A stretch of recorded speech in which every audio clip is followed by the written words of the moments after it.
I never much liked going to school. It was a nuisance, for it took me away from home and from everything I wanted to be doing.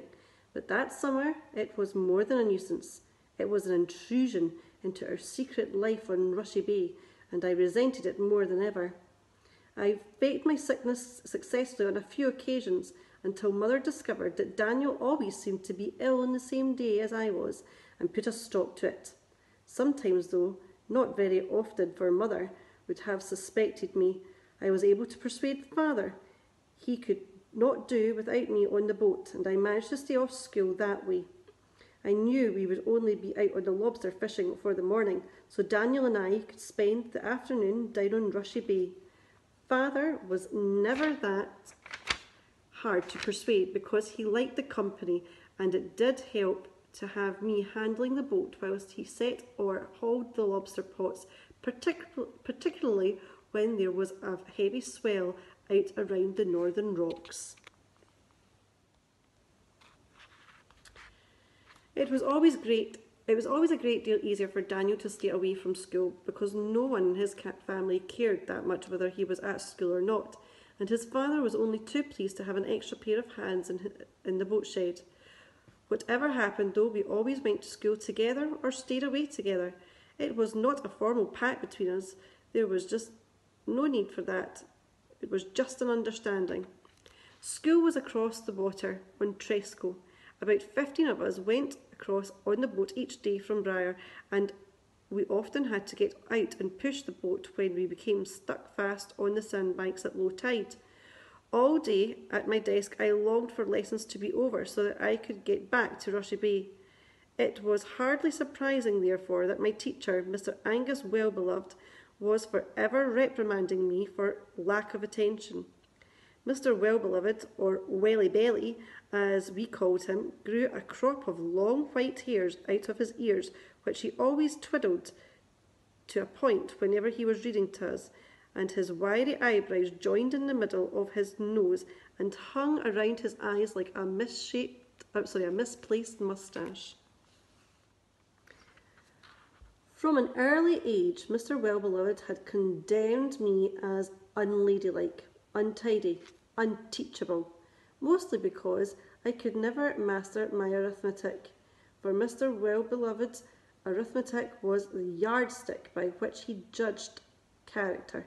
Sums or anything to do with figures had always induced in me a kind of panic. I raged then against their particular logic. I could never understand them, and I cannot to this day. Only Daniel made it all bearable. We sat side by side and survived school together.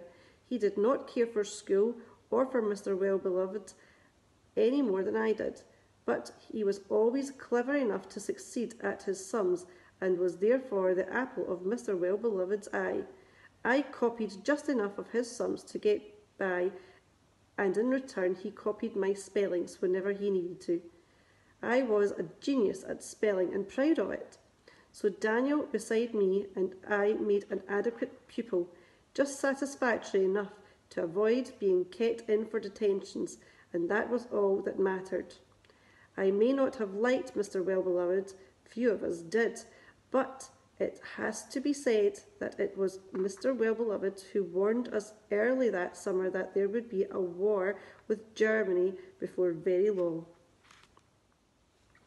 I asked Father about it, and he told me it was all nonsense, and that anyway, it did not much matter whether there was a war or not, because no war could ever touch us on Briar. I did notice that Mother pursed her lips at this and kept silent, a sure sign that she did not share his optimism.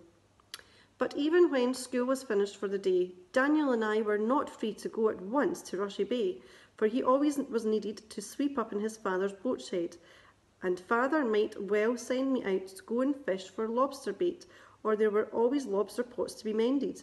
Sometimes it could be almost evening before we were able to at last set off together. Even so, every day without fail we managed to get to Rushy Bay. Not so much now to sail our boats, although we did if the wind was right, but rather to see if the birdman had left another message for us in the sand. Some days To our intense disappointment, there would be nothing there, just a jumble of seaweed and flotsam. On most days, though, we would reach the top of Samson Hill and see the birdman's dog waiting on us on the beach below. Whenever he was there, we knew we would find a shell message in the sand beside him, or the remains of one anyway. Often he would be sitting so close to the message that by the time we got there, his ever-wagging tail had scattered the shells far and wide, leaving us the problem of trying to make some sense out of the few surviving but scarcely decipherable letters. And leading to and from